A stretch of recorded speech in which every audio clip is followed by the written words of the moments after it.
Het is het 31 oktober en er is nog geen sprake van frost. Maar Piet Paulusma had het in zijn eerste winterversissing oefroost. Heel wijs, eind december of eind januari, begin februari.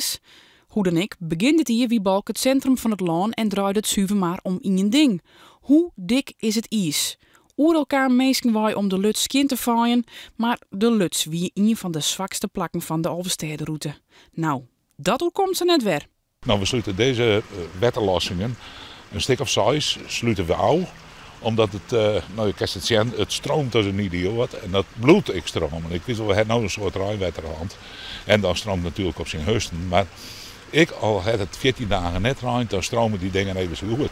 En zolang het stroomt, geen is. Dus dan met dicht die boel, ja. Maar liefst 30 jaar gaan ze erop wachten. No vreed, zullen het heven. Tegelijk maar de onlis van de nieuwe haven in Balk.